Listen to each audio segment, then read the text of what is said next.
Юқ инде, юқ. Сен нәрсе инде, достым. Мен бит профессор Ғалим. Сәлем, достар. Міне, менің ең яратқан ташбақам қонаққа келді бит әлі. Тойдым мен бұлай әкірін еріп дей. Әкірін еріп тойдым дей. Меңа тез ери тұрған ояк киімдер ясап бір әлді. Сан мен аңайтем, мен бит итікшіде, шидікшіде түгел. Мен бит Ғалимович. Білмейміз, білеміз. Жер жүзіндегі бүттен хайуанларының һәм өсімліктерінің тілін аңлайым. Жоқ. Не? Ташбақа достым. Мен ясы білмеймін шол енді аңды итік не? Онды итік бит ол әкиетлердегіне бұла. Бит достар. Шолай енді. Аңладым. Қазір бір ердемім бар.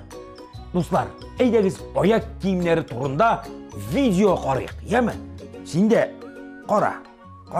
Міне қора. Аяқ киімдері.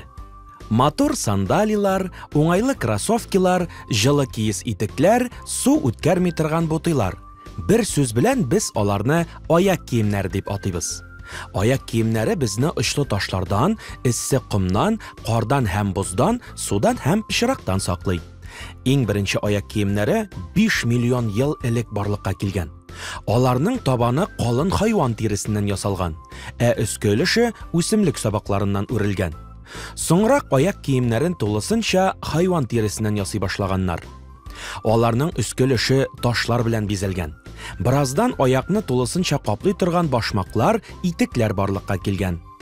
Ең бірінші өкшелі аяқ киімі бұрынғы Мисырда жетіштірілген, һәм ол ирлер башмағы болған. Орта ғасырларда ұшлы бұрынлы түфлилер, полиннар барлыққа келген. Кіші затлырақ болған сайын, ол киген түфлилерінің бұрыннары да ұзынырақ болған.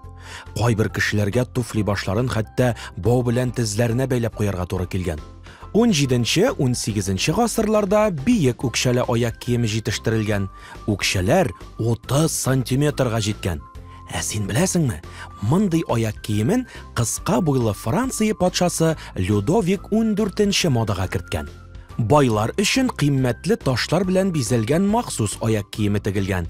Гади халык ағаш башмак, юка кайрысыннан үрелгән чабата кигән, киездән итек басарга өйрәнгән. 19-нчы гасырда аяқ киемен җитештерә торган остаханәләр, соңрак завод-фабрикалар ачылган. Бүгенге көндә аяқ киемнәренең бик күп төрләре бар. Аларны олылар да, балалар да бик яратып кия. Җәен без җиңел сандали, туфли һәм босоножкалар, кышын җылы киез итекләр, язын һәм көзен уңайлы ботинкалар һәм резин ботылар кия алабыз. Спорт белән шөгыльләнү, көн сайын киеп йөрү, бәйрәмгә бару һәм өйдә кию өчен махсус аяқ киемнәре бар.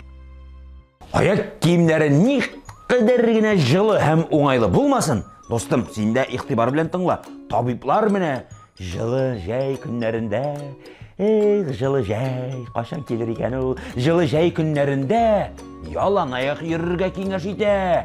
Чөнки ялан аяк йөрү ул файдалы һәм сәламәтлекне ныгыта.